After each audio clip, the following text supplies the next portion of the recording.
Speaking on the second night of the Democratic National Convention, Obama praised Vice President Kamala Harris' record and work ethic in his speech. He criticized former President Donald Trump and his policies, saying Trump sees power as nothing more than a means to his ends. Before watching, here is a list of advanced vocabulary and idioms. Without question means without doubt or definitely. Example, without question, it was his best performance by far.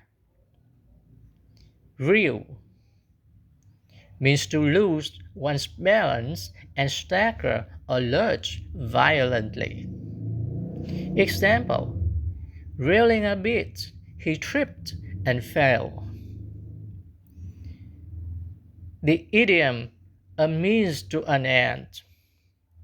A means to an end is something that you do because it will help you to achieve something else. For example, I didn't particularly like the job. It was just a means to an end. Bluster. Bluster means to speak in a loud, angry, or offended way, usually with little effect. Example, you threaten and bluster but won't carry it through.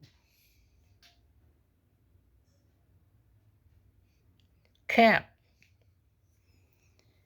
Cap means to put a limit on the amount of money that can be charged or spent in connection with a particular activity. Here is an example. Our mortgage is capped at 8% for 5 years. Sucker. Sucker is a person who believes everything they are told and is therefore easy to deceive. Example, you didn't actually believe him when he said he had a yacht, did you? Oh, Annie, you sucker. Unscrupulous. Unscrupulous means having or showing no moral principles, not honest or fair. For example, unscrupulous landlords might be tempted to harass existing tenants. Tune out. Tune out means to stop listening to something. For example, when she started talking about her job, he just tuned out. Blind spot. If somebody has a blind spot about something, they ignore it or they are unwilling or unable to understand it. Example, I have a blind spot where math is concerned. Cringe. Cringe is to feel disgust or embarrassed, and often to show this feeling by a movement of your face or body. Look at the example. I always cringe when I hear that song. Push something off. Push something off means to succeed in doing something difficult or unexpected.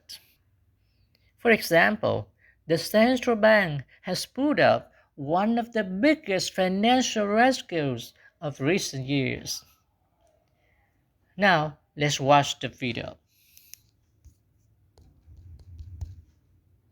Chicago! It's good to be home.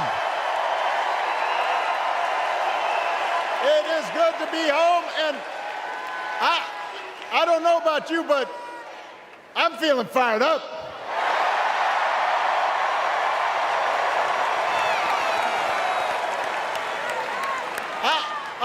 I am feeling ready to go.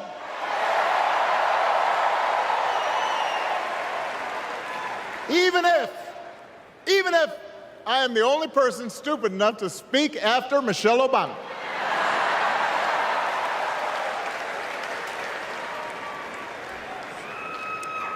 I am feeling hopeful because this convention has always been pretty good to kids with funny names who believe in a country where anything is possible. Because we have a chance to elect someone who has spent her entire life trying to give people the same chances America gave her. Someone who sees you and hears you and will get up every single day and fight for you. The next president of the United States of America, Kamala Harris.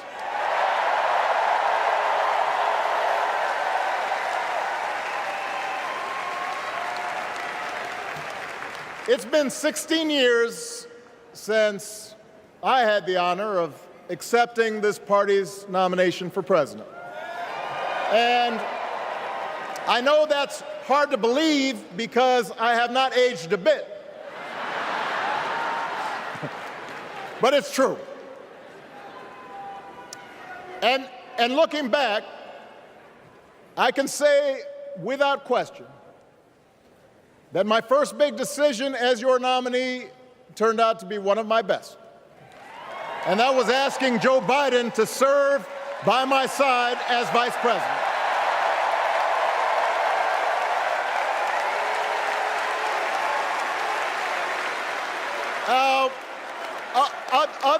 Other than some common Irish blood,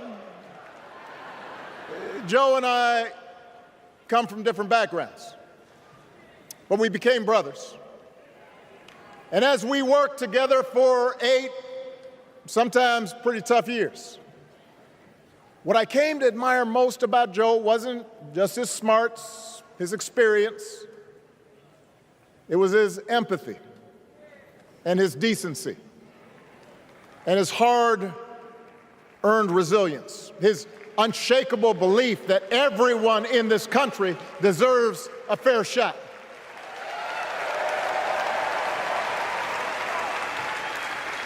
And over the last 4 years, those are the values America has needed most. At a time when millions of our fellow citizens were sick and dying, we needed a leader with the character to put politics aside and do what was right. At a time when our economy was reeling, we needed a leader with the determination to drive what would become the world's strongest recovery. 15 million jobs, higher wages, lower health care costs. At a time when the other party had turned into a cult of personality, we needed a leader who was steady and brought people together and was selfless enough to do the rarest thing there is in politics, putting his own ambition aside for the sake of the country.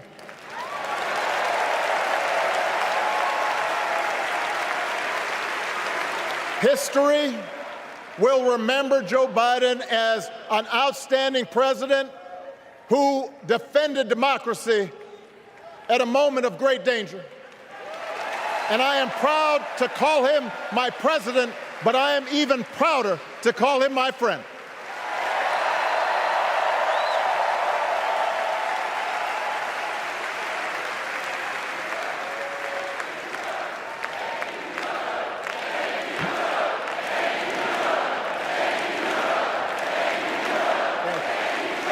Now, the torch has been passed. Now it is up to all of us to fight for the America we believe in.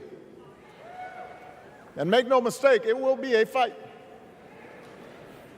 For all the incredible energy we've been able to generate over the last few weeks, for all the rallies and the memes, this will still be a tight race in a closely divided country. A country where too many Americans are still struggling. where a lot of Americans don't believe government can help.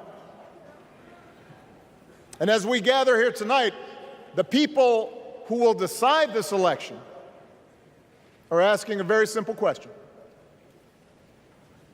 Who will fight for me?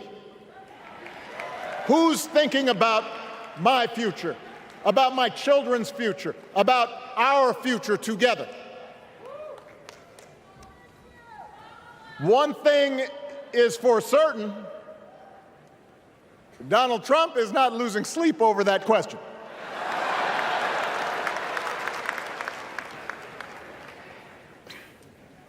Here's a 78-year-old billionaire who has not stopped whining about his problems since he rode down his golden escalator 9 years ago. It has been a constant stream of gripes and grievances that's actually been getting worse now that he's afraid of losing to Kamala. There's the childish nicknames, the crazy conspiracy theories, this weird obsession with crowd sizes.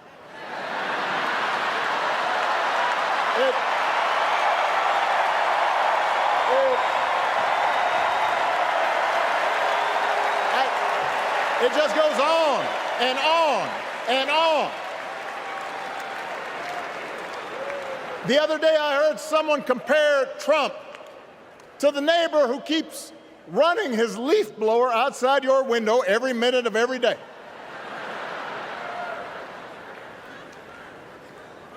Now, from a neighbor, that's exhausting.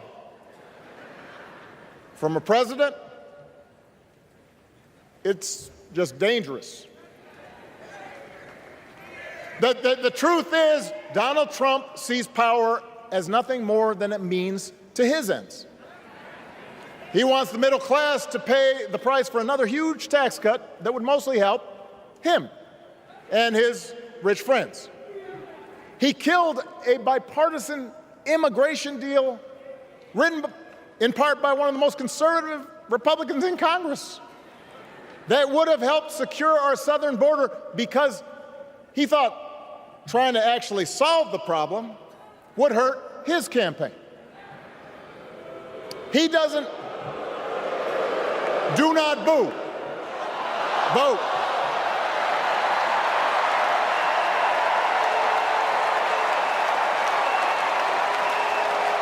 He doesn't seem to care if more women lose their reproductive freedom since it won't affect his life. And most of all, Donald Trump wants us to think that this country is hopelessly divided between us and them, between the real Americans, who of course support him, and the outsiders who don't. And he wants you to think that you'll be richer and safer if you will just give him the power to put those other people back in their place. It is one of the oldest tricks in politics from a guy whose act has, let's face it, gotten pretty stale. We do not need 4 more years of bluster and bumbling and chaos. We have seen that movie before, and we all know that the sequel is usually worse.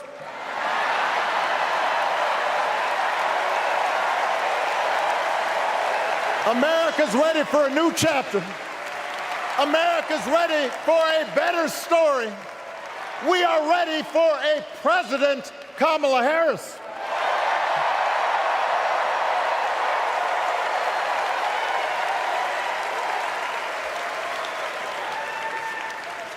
And Kamala Harris is ready for the job. This is a person who has spent her life fighting on behalf of people who need a voice and a champion. As you heard from Michelle, Kamala was not born into privilege. She had to work for what she's got. And she actually cares about what other people are going through. She's not the neighbor running the leaf blower. She's the neighbor rushing over to help when you need a hand. As a prosecutor, Kamala stood up for children who had been victims of sexual abuse. As an attorney general of the most populous state in the country, she fought big banks and for-profit colleges, securing billions of dollars for the people they had scammed. After the home mortgage crisis, she pushed me and my administration hard to make sure homeowners got a fair settlement. Didn't matter that I was a Democrat. Didn't matter that she had knocked on doors for my campaign in Iowa. She was going to fight to get as much relief as possible for the families who deserved it.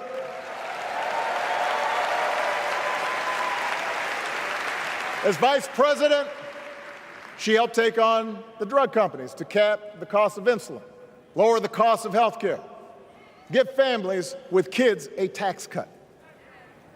And she is running for president with real plans to lower costs even more and protect Medicare and Medicaid and sign a law to guarantee every woman's right to make her own health care decisions.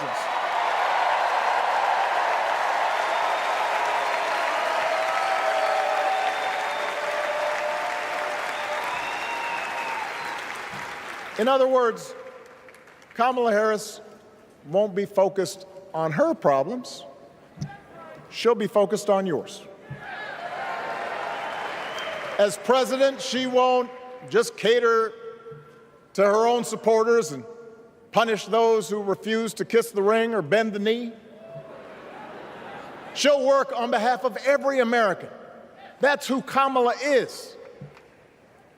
And in the White House, she will have an outstanding partner in Governor Tim Walz.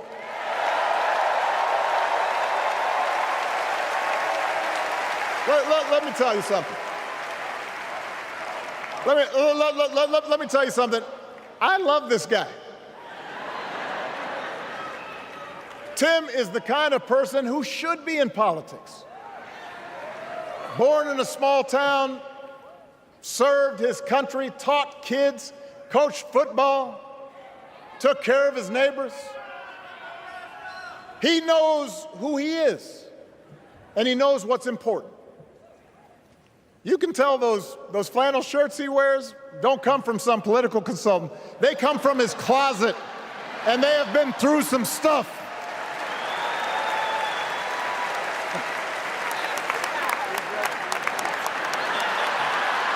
They have been through some stuff.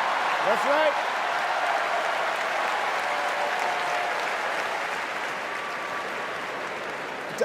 Together, Kamala and Tim have kept faith with America's central story. A story that says we are all created equal. All of us endowed with certain inalienable rights, that everyone deserves a chance, that even when we don't agree with each other, we can find a way to live with each other. That's Kamala's vision. That's Tim's vision. That's the Democratic Party's vision. And our job over the next 11 weeks is to convince as many people as possible to vote for that vision. Now, it won't be easy. The other side knows it's easier to play on people's fears and cynicism, always has been. They will tell you that government is inherently corrupt, that sacrifice and generosity are for suckers. And since the game is rigged, it's okay to take what you want and just look after your own. That's the easy path. We have a different task. Our job is to convince people that democracy can actually deliver. And in doing that, we can't just point to what we've already accomplished. We can't just rely on the ideas of the past. We need to chart a new way forward to meet the challenges of today. And Kamala understands this. She knows, for example, that if we want to make it easier for more young people to buy a home, we need to build more units and clear away some of the outdated laws and regulations that made it harder to build homes for working people in this country. That is a priority, and she's put out a bold new plan to do just that.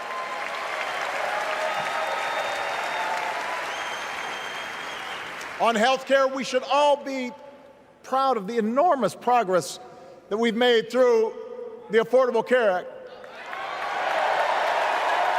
providing millions of people access to affordable coverage, protecting millions more from unscrupulous insurance practices. I noticed, by the way, that since it's become popular, they don't call it Obamacare no more.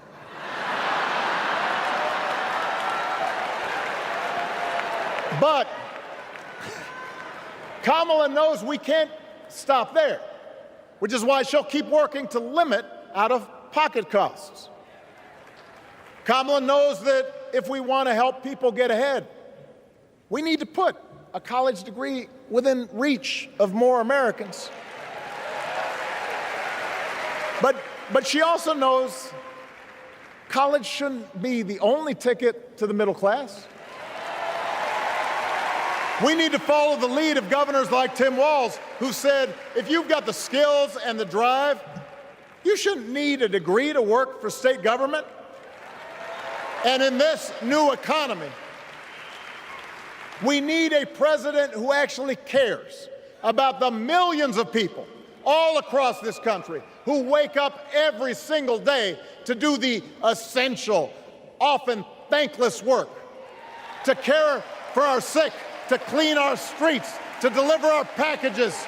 We need a president who will stand up for their right to bargain for better wages and working conditions. And Kamala will be that president.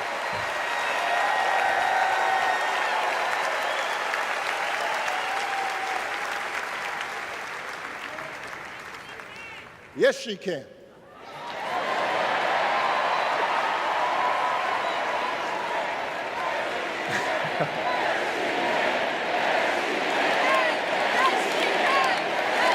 Yes, she can. A Harris-Walz administration can help us move past some of the tired old debates that keep stifling progress. Because at their core, Kamala and Tim understand that when everybody gets a fair shot, we are all better off.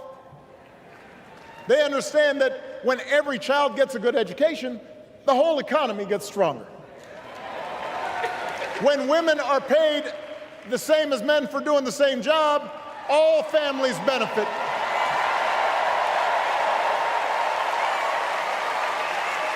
They understand that we can secure our borders without tearing kids away from their parents, just like we can keep our streets safe while also building trust between law enforcement and the communities they serve and eliminating bias. That will make it better for everybody.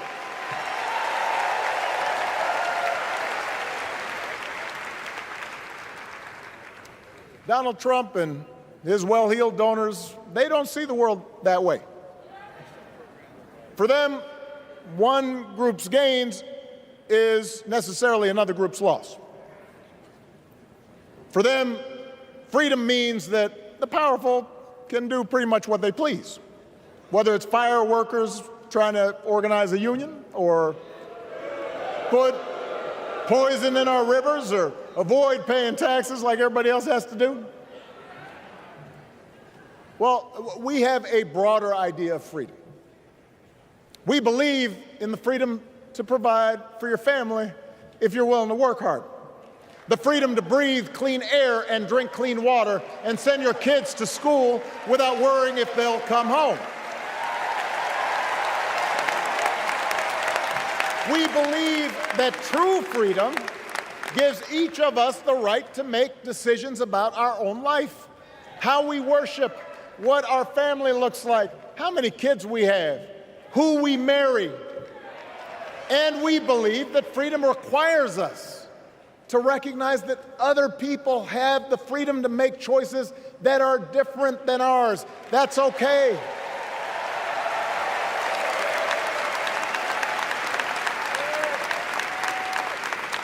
That's the America Kamala Harris and Tim Walz believe in. An America where we, the people, includes everyone. Because that's the only way this American experiment works. And despite what our politics might suggest, I think most Americans understand that. Democracy isn't just a bunch of abstract principles and dusty laws in some book somewhere. It's the values we live by. It's the way we treat each other, including those who don't look like us, or pray like us, or see the world exactly like we do.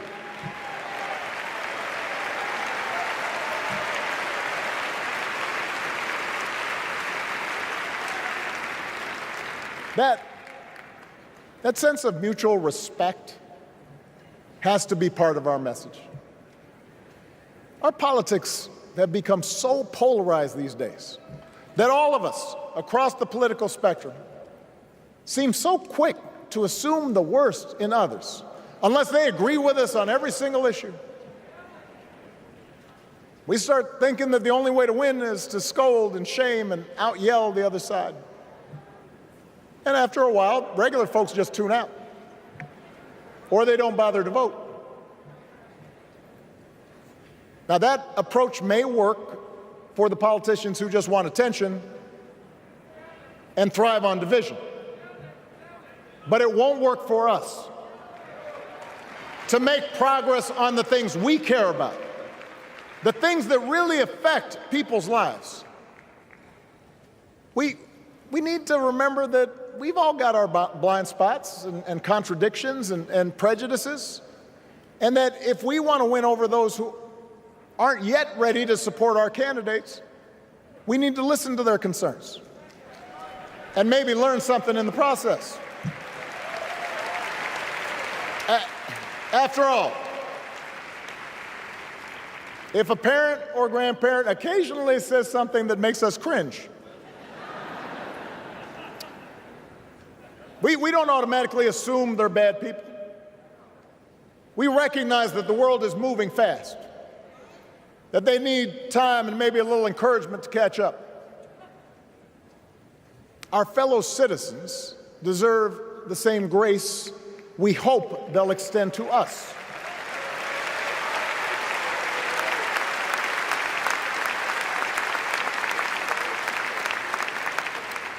That's how we can build a true democratic majority, one that can get things done. And by the way, that does not just matter to the people in this country.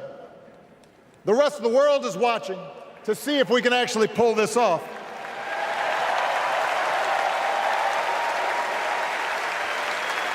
No nation, no society has ever tried to build a democracy as big and as diverse as ours before. One that includes people that over decades have come from every corner of the globe. One where our allegiances and our community are defined not by race or blood, but by a common creed. And that's why when we uphold our values, the world's a little brighter. When we don't, the world's a little dimmer. And dictators and autocrats feel emboldened. And over time, we become less safe. We shouldn't be the world's policemen, and we can't eradicate every cruelty and injustice in the world. But America can be and must be a force for good, discouraging conflict, fighting disease, promoting human rights, protecting the planet from climate change, defending freedom, brokering peace. That's what Kamala Harris believes, and so do most Americans.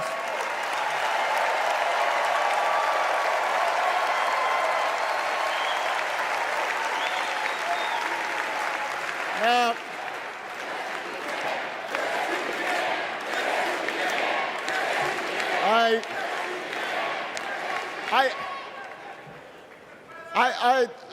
I know these ideas can feel pretty naive right now. We live in a time of such confusion and rancor, with a culture that puts a premium on things that don't last. Money, fame, status, likes. We chase the approval of strangers on our phones. We build all manner of walls and fences around ourselves, and then we wonder why we feel so alone. We don't trust each other as much because we don't take the time to know each other. And in that space between us, politicians and algorithms teach us to caricature each other and troll each other and fear each other. But here's the good news, Chicago. All across America, in big cities and small towns, away from all the noise, the ties that bind us together are still there. We still coach Little League and look out for our elderly neighbors. We still feed the hungry in churches and mosques and synagogues and temples. We share the same pride when our Olympic athletes compete for the gold. Because the vast majority of us do not want to live in a country that's bitter and divided. We want something better. We want to be better. And the joy and the excitement that we're seeing around this campaign tells us we're not alone. You know, I've spent a lot of time thinking about these past few months because, as Michelle mentioned, this summer we lost her mom, Ms. Marion Robinson.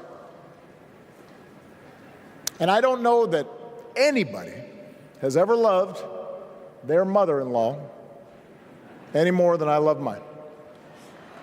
Mostly it's because she was funny and wise and the least pretentious person I knew. That, and she always defended me with Michelle when I messed up. I'd hide behind her.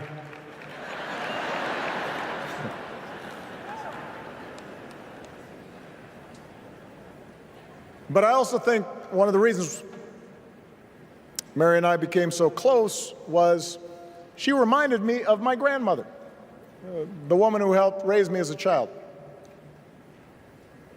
And on the surface, the two of them did not have a lot in common. One was a black woman from right here, south side of Chicago, right down the way. Went to Englewood High School. The other was a little old white lady born in a tiny town called Peru, Kansas. Now, I know there aren't that many people from Peru. And yet they shared a basic outlook on life.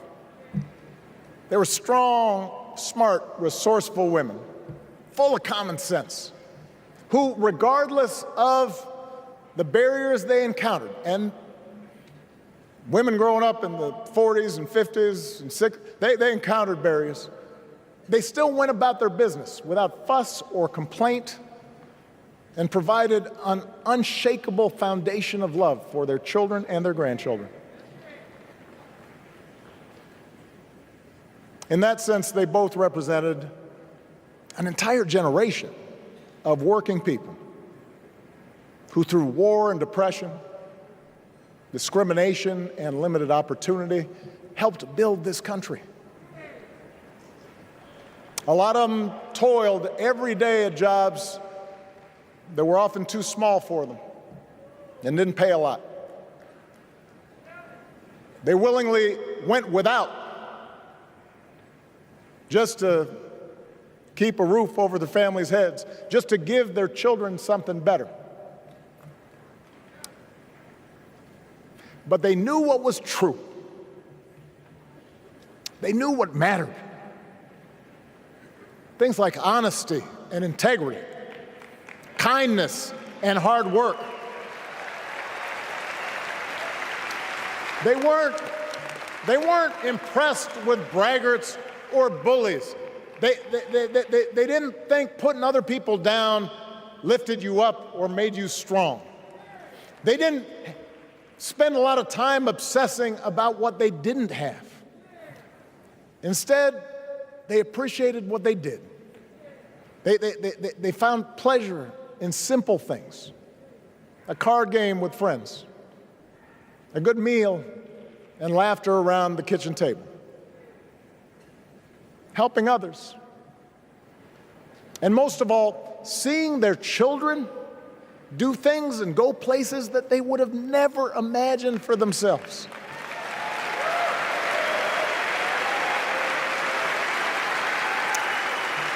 Whether you are a Democrat or a Republican or somewhere in between, we have all had people like that in our lives. People like Kamala's parents, who crossed oceans because they believed in the promise of America. People like Tim's parents, who taught him about the importance of service. Good, hard-working people who weren't famous or powerful, but who managed in countless ways to leave this country just a little bit better than they found it. As much as any policy or program, I believe that's what we yearn for. A return to an America where we work together and look out for each other. A restoration of what Lincoln called, on the eve of Civil War, our bonds of affection. An America that taps what he called the better angels of our nature. That is what this election is about. And I believe that's why, if we each do our part over the next 77 days, if we knock on doors, if we make phone calls, if we talk to our friends, if we listen to our neighbors, if we work like we've never worked before, if we hold firm to our convictions, we will elect Kamala Harris as the next President of the United States, and Tim Walz as the next Vice President of the United States. We will elect leaders up and down the ballot who will fight for the hopeful, forward-looking America we all believe in, and together we too will build a country that is more secure and more just, more equal, and more free. So let's get to work. God bless you, and God bless the United States of America.